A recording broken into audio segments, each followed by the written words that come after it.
Oi lá, bem-vindos a mais uma análise aqui com a gente. Hoje o material olha, fascinante. Textos bíblicos, bastante coisa de Êxodo, mas também Gênesis, Levítico, Números, Deuteronômio e uns comentários teológicos para ajudar a gente a entender. A nossa ideia aqui é mergulhar nessas leis dadas lá para os antigos israelitas, o que elas queriam dizer de verdade. Qual era o propósito, sabe? Vamos tentar desembrulhar isso. Não só o que foi dito, mas por quê? Exatamente. É um convite, né? As fontes chamam a gente para olhar além do óbvio. Não são só regras, tipo, faça isso, não faça aquilo. Tem um caráter, uma intenção por trás de tudo. Desde como organizar a sociedade até como adorar. Legal. E um ponto que achei interessante logo de cara nas fontes é essa ideia de Deus querer que Israel fosse um povo diferente, sabe? Êxodo fala disso, deles não serem como as outras nações. E aí a gente pensa, como as leis mostram quem as criou, né? Tipo, a lei do faraó mandando matar bebês diz muito sobre ele. Uma lei que protege o fraco diz outra coisa, né? Como isso se aplica aqui? É um ótimo ponto. A visão que os textos passam é que a lei de Deus, ela revela valores, bondade, amor e justiça, e também limite para o mal, claro. Não seria só um livro de regras frio, entende? Mas uma estrutura para proteger a vida, para promover um jeito bom de se relacionar. Com Deus, com os outros, com a própria vida. Uhum. E aí as fontes mostram que tinha gente com papel específico nisso, né? Juízes, sacerdotes, os pais, ensinando e aplicando essa lei. Certo. Então a gente tem os 10 mandamentos, o decálogo, como aquela base ética principal. Mas como é que pega um não matarás, um não roubarás e aplica nas 1000 situações complicadas do dia a dia? As fontes falam muito do tal Código da Aliança, lá em Êxodo 21 a 23. O que era isso exatamente? Então, o Código da Aliança funciona assim como a aplicação prática desses grandes princípios. Uma das fontes que a gente viu, um comentário da Ellen White, sugere uma coisa interessante, que depois de tanto tempo de escravidão no Egito, de contato com o paganismo, o pessoal precisava de exemplos concretos, sabe? Para conseguir realmente viver aqueles princípios do Decálogo. Ah, então era tipo um manual de casos legais para ilustrar. Que tipo de coisa ele cobria? Cobria muita coisa da vida prática mesmo. Por exemplo, logo em Êxodo 21 já entra na questão da servidão entre os hebreus. Era algo que existia na sociedade, né? Mas as leis colocavam limites, bem diferentes para a época. Tipo um prazo máximo de 6 anos. No 7º ano a pessoa era livre. Tinha regras para proteger as famílias que se formassem nesse período e até a opção da pessoa escolher ficar voluntariamente. Aquela coisa da orelha furada, né?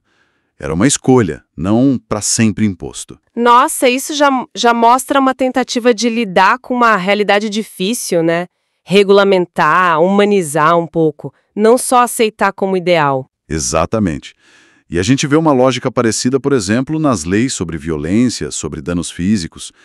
Êxodo 21 diferencia bem o homicídio de propósito premeditado. Que tinha pena de morte, né? Sem chance de refúgio. Isso. E o homicídio acidental, sem querer. Para esses casos, existiam as cidades de refúgio. Já mostra um sistema buscando entender a intenção, né? E agressões graves, tipo atacar os pais ou sequestrar alguém, também tinham consequências bem sérias. E se fosse uma briga, lesões? Tinha que compensar, pelo dano, pelo tempo perdido. E o que é bem notável é que até os servos, se fossem feridos pelo senhor, tinham proteção legal. Dependendo da gravidade, se o servo sobrevivesse a um espancamento, por exemplo, podia ter punição para o senhor ou até a libertação obrigatória do servo. Uau! Isso é algo bem diferente de muitos sistemas de escravidão que a gente conhece, né?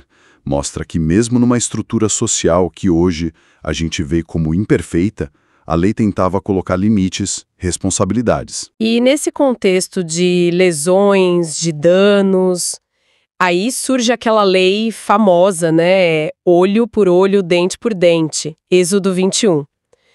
Como que a gente entende isso hoje? Porque soa muito literal, muito bruto, né?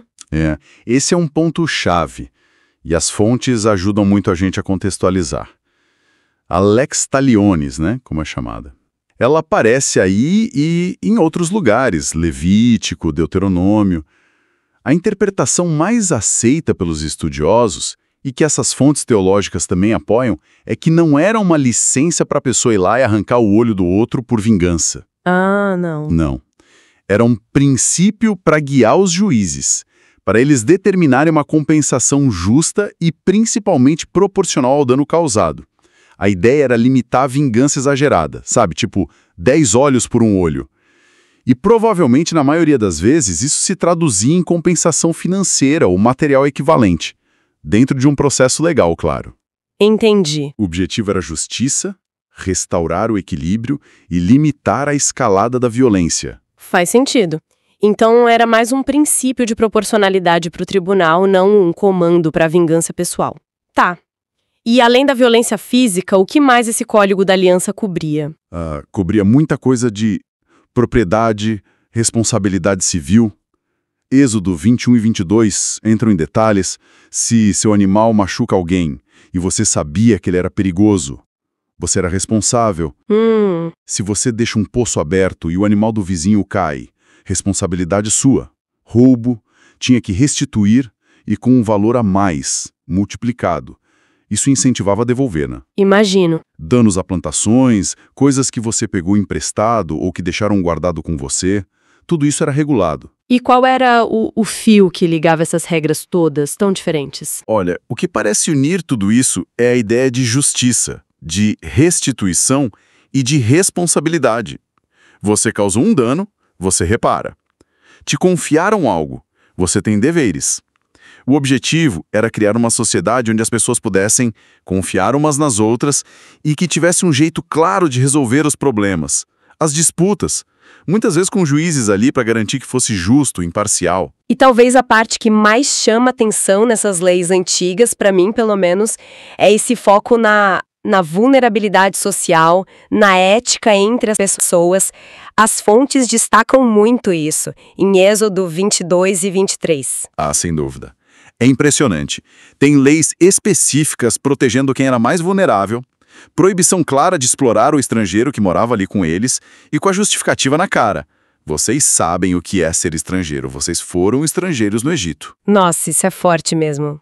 E direto, né? Muito direto. E a defesa das viúvas, dos órfãos, com um aviso bem sério. Se vocês oprimirem eles e eles clamarem a mim, eu certamente ouvirei o clamor deles. A minha ira vai se acender. É pesado? Parece que a justiça social não era só uma ideia bonita, era central mesmo. Central. E, segundo o texto, ordenada por Deus. A gente vê também a proibição de cobrar juros quando se emprestava dinheiro para um pobre do próprio povo. Ah, sim. E aquela ordem de devolver o manto que alguém deu como garantia do empréstimo. Devolver antes de anoitecer, porque, podia ser a única coberta do pobre para dormir. E a justificativa divina de novo. Quando ele clamar a mim, eu ouvirei, pois sou misericordioso. Isso revela uma ética econômica baseada na compaixão, não só no lucro. É muito diferente do que a gente vê por aí muitas vezes. E, além de proteger os vulneráveis, que outras áreas éticas essas leis tocavam? Tinha muita exigência de integridade no sistema legal. Não espalhar boatos, não seguir a maioria para fazer o mal, não ser parcial no julgamento. Interessante que fala para não favorecer o rico, mas também para não favorecer o pobre só por pena. A justiça tinha que ser imparcial. E a proibição de aceitar suborno. Enfática. Porque o suborno segue até os que têm discernimento e distorce as palavras dos justos. E tem até aquela ordem de ajudar o animal do seu inimigo se você encontrar ele perdido ou caído sob a carga. Até do inimigo. Até do inimigo. Essas leis iam fundo, queriam moldar o caráter, as relações, muito além de só regra externa. É um retrato bem completo da vida. E como é que a adoração, o ritmo religioso entrava nisso tudo? Porque Êxodo 23 também fala do sábado, das festas. Sim, a vida religiosa não era separada, era totalmente integrada. Êxodo 23 reforça o sábado semanal, descanso para todo mundo, israelita, servo, estrangeiro, até os animais. um princípio de descanso e restauração para todos. Legal. E tinha também o ano sabático. A cada 7 anos a terra descansava. Não plantava, não colhia, e os pobres podiam pegar o que nascesse sozinho. Isso reforçava a dependência de Deus e também tinha um lado social, né? Com certeza. E as 3 grandes festas do ano que o pessoal tinha aqui a Jerusalém, Páscoa com os pães ázimos, depois a festa da colheita ou Pentecostes, e lá no outono a festa dos tabernáculos. Eram momentos-chave para a comunidade se juntar, lembrar das coisas que Deus fez por eles, celebrar as colheitas, fortalecer a identidade deles. E o sábado, como outras fontes mostram, tem raízes bem profundas, né? Lá na criação, na libertação do Egito, na ideia de que Deus é o Senhor da vida. Falando em libertação e informação do povo, uma das fontes trouxe uma visão bem interessante sobre a conquista da Terra Prometida, baseada lá em Êxodo 23. A ideia de que o plano original de Deus não era... Principalmente guerra. Como assim? Então, a ideia apresentada é que Deus queria entregar a terra como um presente, cumprindo a promessa que ele fez lá para Abraão, Isaque e Jacó. O modelo seria mais como foi no Mar Vermelho, sabe? O Senhor lutará por vocês, ou outras intervenções diretas de Deus. Êxodo 23 promete que Deus ia enviar o terror dele e vespas, talvez uma forma de falar de pânico, desordem sobrenatural, para expulsar os moradores aos poucos. Aos poucos. Por quê? Gradualmente. E o texto explica, para evitar que a terra ficasse abandonada muito rápido e virasse um lugar de animais selvagens. Tinha até um propósito prático. Entendi. E tinha um papel especial para um anjo? Tinha sim. Êxodo 23 fala de um anjo que Deus enviaria na frente para guiar, proteger e, na prática, derrotar os inimigos. Algumas fontes teológicas até identificam esse anjo como o próprio Cristo antes de encarnar. Sério? É uma interpretação forte. E a condição para esse plano dar certo era o povo obedecer à voz desse anjo, rejeitar totalmente os ídolos da terra, adorar só a Deus.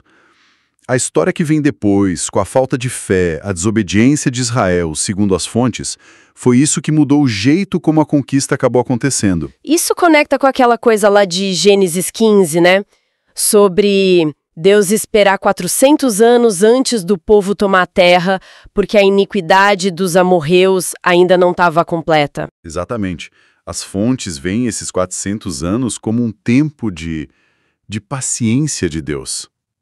Uma chance estendida para os povos de Canaã mudarem de rumo.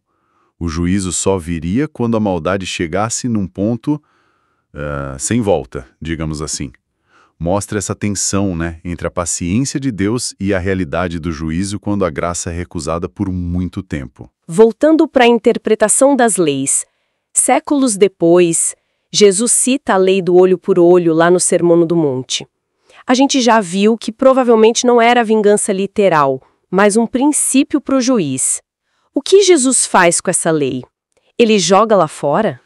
Não exatamente joga fora no sentido de dizer que não precisa mais de justiça na sociedade, mas... Ele confronta o jeito como ela estava sendo usada na época, que, pelo visto, tinha virado uma desculpa para a pessoa querer se vingar por conta própria.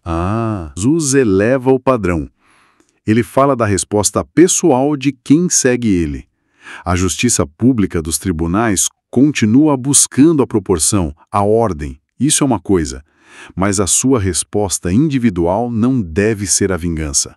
Não resistam ao perverso, ele diz. Mas aí, como fica? Se alguém me faz mal, eu não devo buscar justiça. Não é bem isso.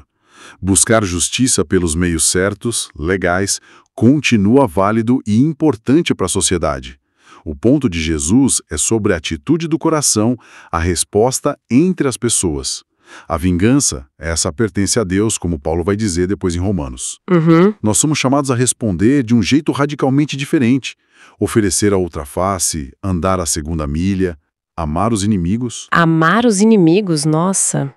Isso parece quase impossível.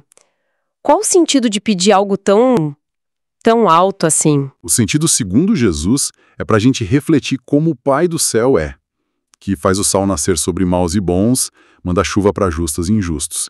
Ele demonstra amor, misericórdia até com quem não merece, com quem é ingrato. Entendi. É um chamado para viver os valores do reino de Deus aqui e agora, onde a graça, o perdão, quebram o ciclo da vingança. É um caminho difícil, com certeza. Uma fonte diz que exige morrer para o eu, mas é apresentado como o caminho da verdadeira perfeição cristã. Para a gente amarrando tudo isso, uma das fontes que a gente usou, da Ellen White, fala sobre a continuidade da lei e das alianças. Diz que a lei moral básica, os princípios, já existiam desde o Éden. Sim, essa fonte defende que esses princípios morais são eternos. Foram dados lá no começo, ficaram meio obscuros com a queda do homem, e aí Deus proclamou eles de novo no Sinai, nos 10 mandamentos, para deixar tudo claro. As outras leis, as cerimônias, os sacrifícios, teriam sido dados para ilustrar, para proteger essa lei moral e, principalmente, para apontar para Cristo, para a obra dele. Então tem uma diferença importante aí entre lei moral e lei cerimonial. Fundamental nessa perspectiva. A lei moral, o decálogo, é vista como o espelho do caráter de Deus, imutável, ainda válida. Jesus mesmo disse que não veio abolir, mas cumprir. Já a lei cerimonial, os rituais, os sacrifícios, era simbólica, temporária, cumpriu seu papel quando Cristo morreu. Paulo fala disso em Colossenses. Confundir as duas seria um erro grande de interpretação. E as alianças? Velha aliança, nova aliança. Como elas entram nisso? A fonte explica assim: o concerto da graça, a ideia de salvação pela fé no Redentor, existe desde a promessa lá no Éden e foi renovada com Abraão. A velha aliança feita no Sinai foi baseada na promessa do povo. Tudo o que o Senhor falou, nós faremos. Só que ela acabou mostrando que, por esforço próprio, ninguém conseguia cumprir a lei perfeitamente. Mostrou a necessidade do Salvador, que já estava prometido lá na aliança com Abraão. E a nova aliança? A nova aliança, confirmada com o sangue de Cristo, oferece o perdão e o poder do Espírito Santo para escrever a lei moral no coração das pessoas, como Jeremias profetizou. Aí sim, é possível uma obediência que vem da graça, do amor, não do medo do legalismo. Romanos 8 fala disso. Então a fé não anula a lei, mas coloca ela no lugar certo. E aquela ordem para Israel se manter separado? Era para ser um povo isolado, snob? A intenção, segundo a fonte, não era essa. Era a separação do pecado, da idolatria dos vizinhos, para que eles pudessem ser uma luz, um testemunho do Deus verdadeiro para as outras nações. Pensa em Abraão, em José no Egito. Eles foram luz. O problema foi quando Israel ou virou exclusivista, orgulhoso, ou pior, começou a copiar as práticas ruins que deveria rejeitar. Mas o chamado para ser luz, separado do mal, para poder brilhar, esse continua para quem segue Cristo hoje. Mateus 5.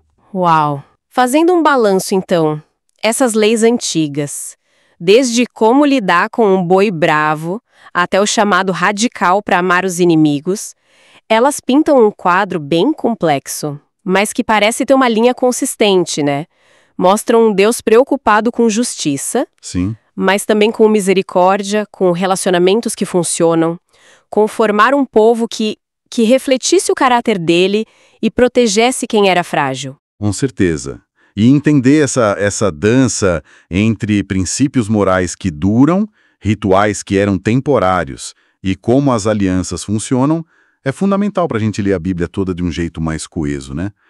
O chamado final parece ser sempre para uma transformação que vem de dentro, onde a lei é vivida não por obrigação, mas como resposta de amor, de gratidão, com a força que vem da graça. E para a gente terminar e deixar uma pulga atrás da orelha, voltamos naquela ideia dos 400 anos de paciência de Deus com os cananeus, antes do juízo lá em Gênesis 15. Pensando em tudo que a gente conversou sobre justiça, misericórdia, o tempo de Deus, a responsabilidade das pessoas, o que será que essa longa espera, que foi seguida por uma prestação de contas inevitável quando a medida da maldade se encheu, o que isso pode nos dizer sobre a complexidade dessas forças, tanto naquele tempo antigo quanto, talvez, nos nossos dias? Fica aí a pergunta para a gente pensar. Inscreva-se em nosso canal. Se você gostou deste conteúdo, compartilhe com outras pessoas. Inscreva-se agora e fique por dentro das últimas novidades.